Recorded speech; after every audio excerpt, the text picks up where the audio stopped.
Hey everyone, in this video I'm going to show you a step-by-step tutorial on how to scale an object to a specific size in AutoCAD. Scaling objects accurately is one of the most important editing functions in AutoCAD because technical drawings often need to be resized to match exact measurements, dimensions, or real-world proportions. Simply enlarging or shrinking an object visually is not enough in engineering or architectural drafting. The scaling must be mathematically accurate. Scaling changes the size of objects proportionally. This means the object can become larger or smaller while maintaining its overall shape and proportions. Why scaling is important?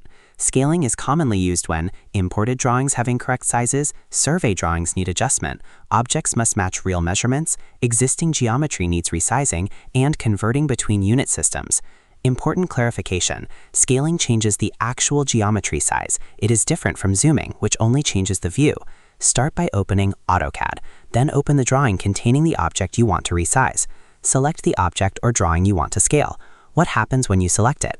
AutoCAD recognizes the geometry that will be affected by the scaling operation. Only the selected objects will be resized. Everything else remains unchanged. Go to the command line or just type Scale, then press Enter. The Scale command proportionally resizes selected geometry.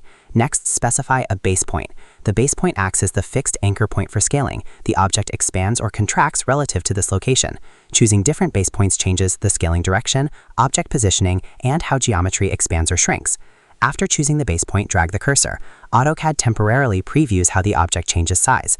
Important clarification: at this stage, AutoCAD is expecting either a scale factor or a reference scaling method.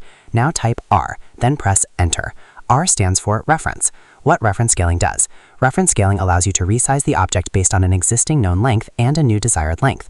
Instead of guessing a scale factor manually, AutoCAD calculates the scaling automatically based on measurements. This is much more accurate.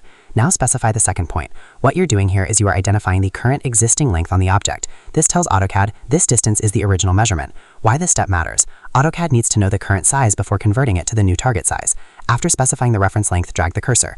Then type the new desired length. Finally, press Enter. AutoCAD automatically calculates the exact scaling ratio required. The object is resized proportionally to match the new specified length. Result: your object is now scaled accurately to the exact size you entered. What you just accomplished: you resized geometry accurately, used measurement-based scaling, maintained proportional relationships, and corrected drawing dimensions professionally. Additional clarification about scaling: scaling modifies the actual object size permanently unless undone. It is not a temporary visual adjustment. To summarize, scaling an object to a specific size in AutoCAD begins by opening AutoCAD, selecting the desired object, and activating the Scale command from the command line. After specifying a base point, the reference option is used by typing R and pressing Enter. The current reference length is then identified using 2 points, after which a new desired length is entered. AutoCAD automatically calculates the correct scale factor and proportionally resizes the object to match the specified measurement accurately. And that's how to scale an object to a specific size in AutoCAD. The important thing to understand is that accurate scaling is not about visually resizing objects. It's about mathematically controlling geometry so the drawing remains precise and reliable. So that's how you do it. I hope you guys like this video. Subscribe for more, like for more, and share for more. I hope to see you again. Goodbye.